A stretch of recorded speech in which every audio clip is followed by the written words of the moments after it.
তাহলে চরমনের পীর সাহেব যদি ভোটের কথা বলে, যদি ইসলামের জন্য সবার সমর্থন চায়, এইতে যদি তোমার অ্যালার্জির সমস্যা থাকে, তাহলে বলবো তোমাদের মতো হোমরা চোমরা কোন মাহফিলের স্টেজে গিয়া হুজুরের বয়ান থামায়া ভোট চাওয়ার মতো কোনো সুযোগ নাই। ঠিক না বেঠিক জোরে বলেন?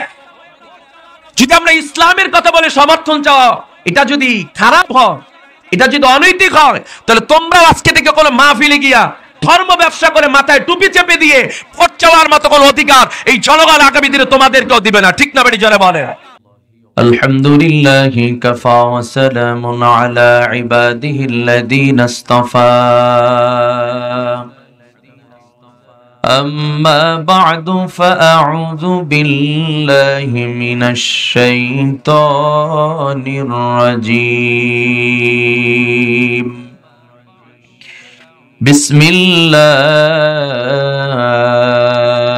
الرحمن الرحيم. قل إن صلاتي ونسكي ومحياي ومماتي لله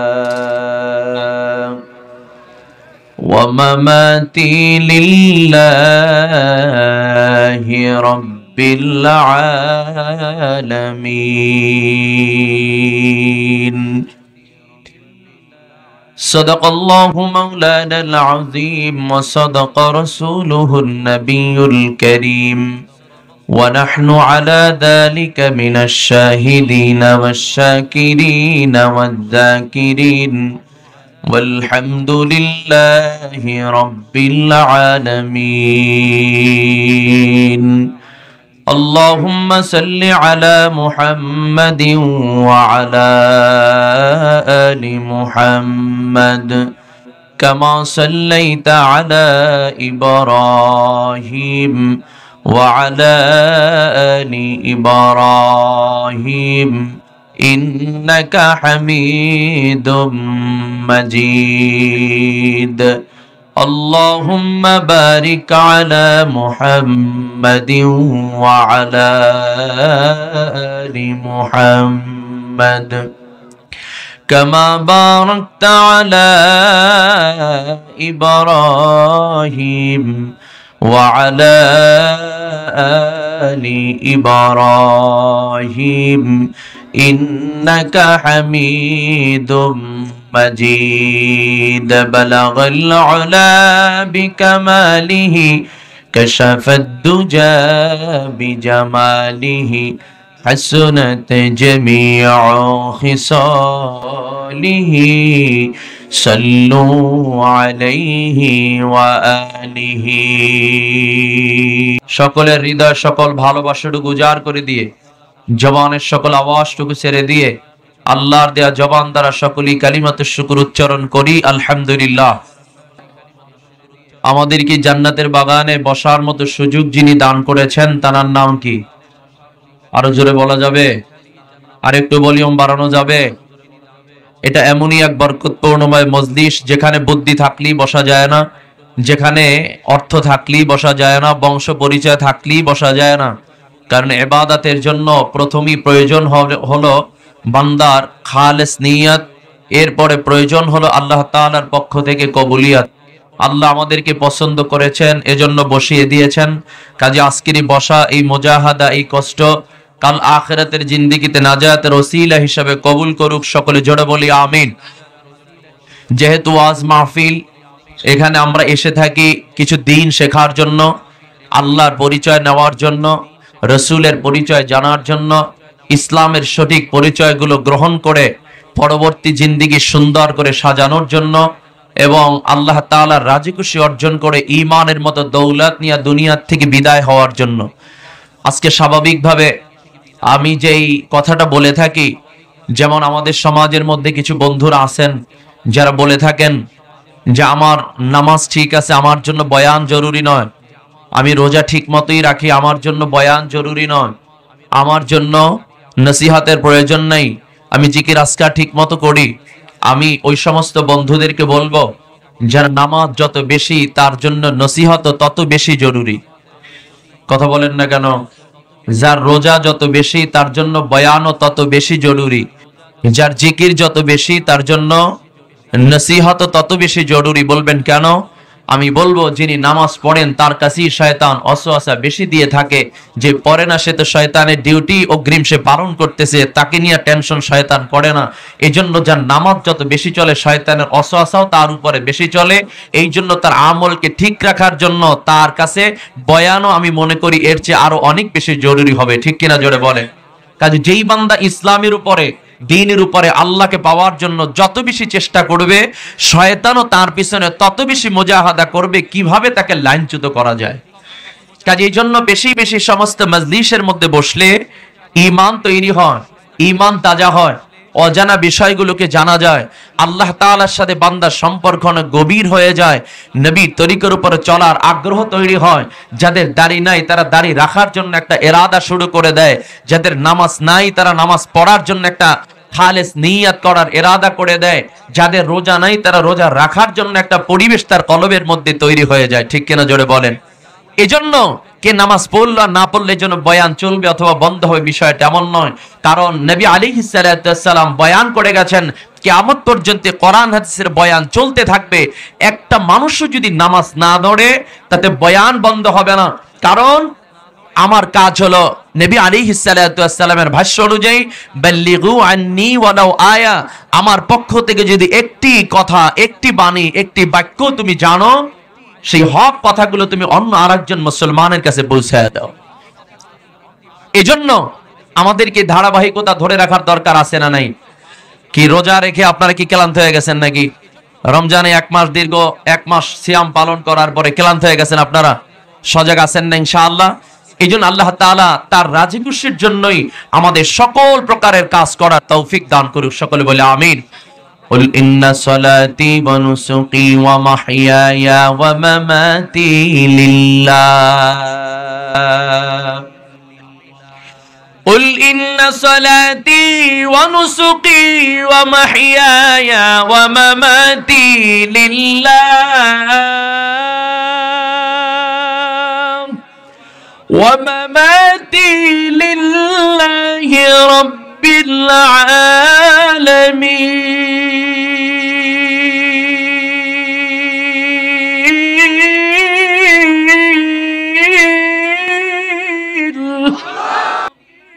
আপনাদের ইমানের সার এই পর্যন্তই। কণ্ঠে আরো পাওয়ার আসেনি, রাখছেন কার জন্য? আল্লাহর জন্য। দিবেন বাড়ি গিয়া, কতক্ষণ না কেন? যেইখানে যেই কাজ সেইখানে সেইটা করার দরকার আছে না নাই? জোরে বলে। জিহাদের ময়দানে জিহাদি মনোভাব দেখাতে হবে, দ্বীনের মজলিসে ঈমানের জজবা দেখাতে হবে। এই জজবা যদি বাসায় গিয়া দিতে শুরু করেন তাহলে গ্যাঞ্জাম বাজবে কি বাজবে না? কতক্ষণ না কেন? কাজী বন্ধু, আমি এজন্য বলতে চাই, আল্লাহ পাক রব্বুল আলামিন আমাদেরকে মেসেজ দিয়েছেন, বান্দা তোমার নামাজ বলো, তোমার কোরবানি বলো, তোমার বেঁচে থাকা বলো, তোমার মরে যাওয়া বলো, এই জমিনের মধ্যে বান্দার যাহা কিছু হবে সব হবে কার জন্য? জোরে কন না কেন? তাহলে এই যে তাকবীর দিব জবানে, আল্লাহর বরত্ব প্রকাশ করব, সেটাও কার রাজি খুশির জন্য? যদি আল্লাহর জন্যই হয়, আমি আপনাদের ঈমানকে পরীক্ষা করার জন্য, ঈমানকে সতেজ করার জন্য আমি আরেকটা বার আপনাদেরকে চান্স দিতে চাই। ময়দানের মধ্যে যারা আছি সবাই একটু দাঁড়িয়ে যাই। ময়দানে যারা আছি সবাই দাঁড়িয়ে যাই, সবাই দাঁড়িয়ে যাই ইনশাআল্লাহ। এবার আমি আবারও তেলাওয়াত করব, দুই হাত উপরে জায়গায় তাকবীর দিবেন। আমি দেখব ডানে বামে সামনে পিছনে কোন দিক থেকে আওয়াজ বেশি আসে। প্রস্তুত আছেন ইনশাআল্লাহ? রেডি সবাই ইনশাআল্লাহ? وما أرسلناك إلا رحمة للعالمين।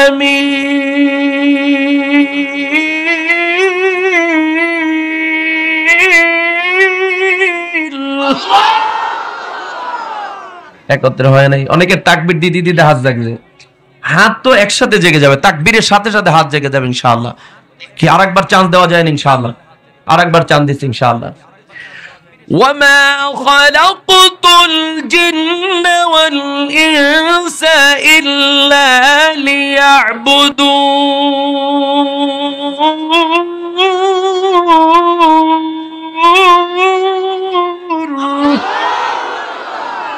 আলহামদুলিল্লাহ, আল্লাহ কবুল করুক। মোটামুটি ঘুমটা একটু কাটছে না ইনশাআল্লাহ। আমি সংক্ষেপে কয়েক মিনিট কথার মধ্যে হুজুর স্টেজে চলে আসবেন ইনশাআল্লাহ। আপনাদের টেনশন করার কোনো দরকার নেই। রাস্তাঘাটে এদিক সেদিক যারা আছেন হয়তো মনে করবেন যে তাকবীর দেওয়া হবে, ঘোষণা দেওয়া হবে, দৌড়ায় এসে বসবেন, বিষয়টা এমন না। আমি একদম সংক্ষিপ্ত কথা বলি, জিকির শুরু করে দেব ইনশাআল্লাহ। এর মধ্যেই আমাদের শায়েখে চরমনাই আমাদের মাঝে চলে আসবেন। সকলে বলে আলহামদুলিল্লাহ, জোরে আওয়াজ দিয়া বলি আলহামদুলিল্লাহ। আল্লাহ আমাদের সবার মুজাহাদা খেদমতকে কবুল করুক, সকলে জোরে বলি আমিন। তাহলে এবার আমি আপনাদের কাছে জানতে চাই, আমার নামাজ কার জন্য হবে? আওয়াজ হয় নাই। আমার রোজা, আমার হজ, আমার কুরবানি, আমার জিকির আজকার, আমার কোরআন তেলাওয়াত, আমার মাহফিলে দ্বীনি মজলিসে বসা, কিন্তু না না, আমার রাজনীতি আল্লাহর জন্য করা যাইবে না। কথা বলেন না কেন? সেটাও হবে কার জন্য? এবার আমি আপনাদের কাছে জানতে চাই, যেই জমিনের উপরে বসা আছি সেই জমিনটা কার? হয় নাই শাহাদাত আঙ্গুল উঁচু করে বলেন কার? আরো জোরে আওয়াজ দিয়া বলেন কার? তাহলে আল্লাহ তাআলার জমিন, আল্লাহই বলেন ইনিল হুকমু ইল্লা লিল্লাহ, জমিন আমার, আইন চলবে কার? তাহলে আমার গোটা জিন্দেগির সবকিছু একমাত্র কার জন্য হবে? জোরে বলেন। কে আমাকে কি বললো না বললো আমার কিছু আসে যায় না। আজকে অধিকাংশ জায়গায় সমস্যা দেখা যায়। স্বাভাবিকভাবে দেখবেন চরমনাইর হুজুররা কোনো জায়গায় গেলেই আমাদের সমাজের মধ্যে অ্যালার্জিতে মারাত্মক কায়দায় জর্জরিত কিছু ব্যক্তিরা কয় চরমনের পিসাব আসতে দেওয়া যাইবে না, আসলে আবার কিনা ভোট চায়। কি এই অ্যালার্জি আসেনি? আপনাদের এদিকে হয়তো বা নাই, কিন্তু অনেক যেটা বলে। তাহলে চরমনের পীর সাহেব যদি ভোটের কথা বলে, যদি ইসলামের জন্য সবার সমর্থন চায়, এইতে যদি তোমার অ্যালার্জির সমস্যা থাকে, তাহলে বলবো তোমাদের মতো হোমরা চোমরা কোনো মাহফিলের স্টেজে গিয়া হুজুরের বয়ান থামাইয়া ভোট চাওয়ার মতো কোনো সুযোগ নাই। ঠিক না বেঠিক? জোরে বলেন। যদি আমরা ইসলামের কথা বলে সমর্থন চাওয়া, এটা যদি খারাপ হয়, এটা যদি অনৈতিক হয়, তাহলে তোমরাও আজকে থেকে কোনো মাহফিলে গিয়া ধর্ম ব্যবসা করে মাথায় টুপি চেপে দিয়ে ভোট চাওয়ার মতো কোনো অধিকার এই জনগণ আগামী দিনে তোমাদেরকেও দিবে না। ঠিক না বেটি? জোরে বলে। ইসলামের জন্য কথা বললে তোমার সমস্যা হয়, অথচ তুমি হুজুরের বয়ান বন্ধ কইরা, যে এই অনেক সময় স্টেজে বন্ধ অফ কইরা দিয়ে বয়ান 2 মিনিট একটু কথা বলবে। আসছি আমি তো খেদমত এখন করছি, সামনেও করতে চাই, আমার যা হয়েছে তাতে হয় না, আরো কিছু প্রয়োজন, আপনার থাকবেন, আমার সাথে কোনো সমস্যা নেই। কি এইটাই তো নাকি? যদি কথা বলতে হয় তাহলে কথা বলার অধিকার সবার থাকবে। ঠিক কিনা? জোরে বলেন। কাজী বন্ধের জন্য আমি বলবো, আল্লাহ তাআলা যদি এই কথা বলার অধিকার কোরআনের মধ্যে আমাদেরকে বলতে অধিকার দিয়ে থাকেন, বলার অনুমতি দিয়ে থাকেন, তাহলে যেই জমিনে থাকি জমিনটাও আল্লাহর। তা আল্লাহর জমিনে আল্লাহর কোরআনের কথা বলার সুযোগ আছে না নাই? জোরে বলে। অবশ্যই আমরা আল্লাহর গোলাম, আল্লাহর জমিনে থাকি, আল্লাহর কথাই বলবো। আমার হায়াত যদি 1 ঘন্টা থাকে, 1 ঘন্টার 1 মিনিট আগে মারার ক্ষমতা জমিনে আর কারো নাই। কাজী বন্ধের জন্য আপনাদেরকে বলতে চাই, ওই আল্লাহর জন্য বান্দা যখন ফিদা হয়ে যাবে, ওই আল্লাহর জন্য বান্দা যখন সফরদ হয়ে যাবে, বান্দার সব কাজ যখন আল্লাহর উপরে বান্দা ন্যস্ত করে দিবে, ওই বান্দার জমিনের মধ্যে কেউ যদি তার সাথে না থাকে, হাজারো মুসিবত, হাজারো বিপদ। মুমিনের সাথে জমিনে কেউ যদি না থাকে, যিনি আছেন তার নামটাকে একটু জোরে আওয়াজ দিয়া বলেন। কাজী বন্ধের জন্য আমি আপনাদেরকে বলবো, আল্লাহ পাক রব্বুল আলামিন বলেন, বান্দা এজন্য জমিনের এই সংক্ষিপ্ত হায়াত, সংক্ষিপ্ত সময়ে তুমি যেটা অর্জন করবে, তুমি যেটা কামাই করবে, এই জমিনে তুমি যত আমি আল্লাহকে পাওয়ার জন্য চেষ্টা করবে, ততই তোমার উপরে পরীক্ষা আসবে, ততই তোমার উপরে মুসিবত আসবে। ধৈর্য হারা হওয়া যাবে না, কারণ আল্লাহ পাক রব্বুল আলামিন ঘোষণা দিয়ে আমাদেরকে জানায় দিয়েছেন, ولا تهنوا ولا تحزنوا وأنتم الأعلون وأنتم الأعلون إن كنتم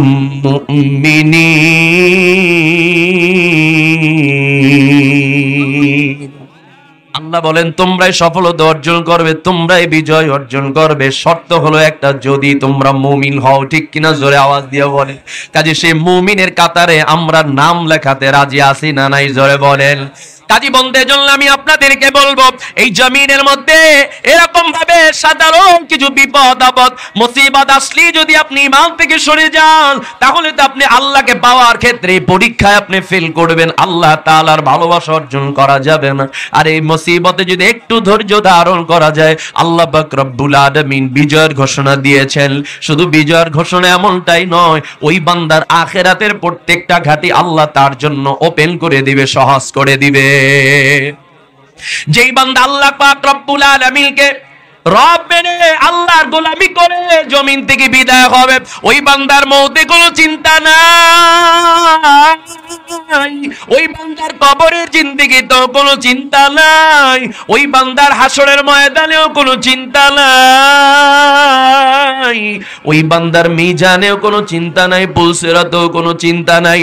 কারণ বান্দার মৃত্যু থেকেই আল্লাহ পাক রব্বুল আলামিন তার জন্য খোশখবরি জানায় দিবেন, খবর মেসেজ পাঠায় দিবেন, বান্দা তোর কোনো ভয় নেই, তোর কোনো চিন্তা নাই, তুই জমিনে বসে যে বাবা আমি আল্লাহরে ভুলো নাই, আমি আল্লাহ তোর ভুলি নাই, বান্দা তোর কোনো টেনশন নাই, চিন্তা নাই। শুধু তাই নয়, বান্দাকে কবরের মধ্যে রাখার সাথে সাথে আল্লাহ তাআলা ফেরেশতাকে মেসেজ দিয়া জানায় দেয়, আমার খাঁটি গোলাম কবরের মধ্যে আসছে, কোন রকম জানে তার সাথে কোনো বেয়াদবি না হয়।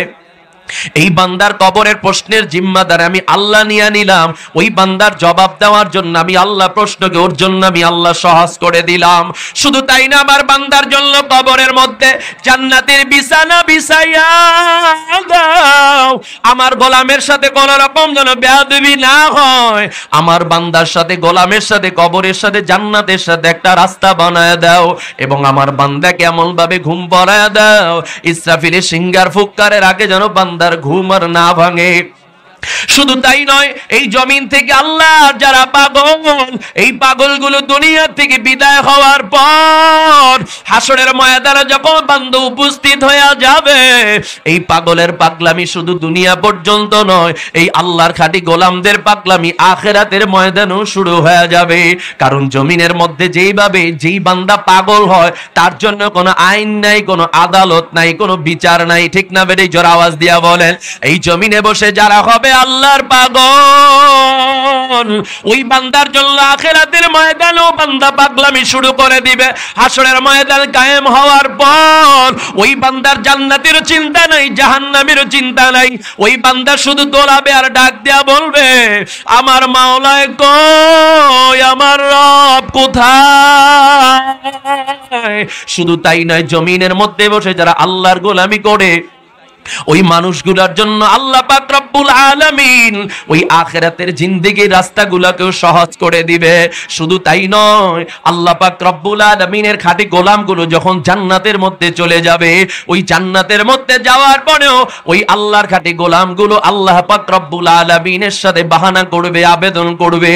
আল্লাহ পাক রব্বুল আলামিন জান্নাতি মানুষগুলোকে যখন ডাক দিয়া বলবেন, আসসালামু আলাইকুম ইয়া ইবাদি, ও জান্নাতি গোলাম, তোমরা জান্নাতের মধ্যে আসছো, আমি আল্লাহর পক্ষ থেকে তোমাদের জন্য সালাম। তোমাদেরকে যে ওয়াদাগুলো আমি করেছিলাম জমিনের মধ্যে বসে, তোমরা সেই ওয়াদা সঠিকভাবে পেয়েছো কিনা? সব মানুষগুলো বলবে, আল্লাহ যা বলছেন তার চেয়ে অনেক বেশি পরিমাণে পেয়ে গেছি। এমন সময় কিছু আল্লাহর গোলাম ডাক দিয়া বলবে, আল্লাহ না না, সব ওয়াদা এখন পর্যন্ত পূরণ করেন নাই।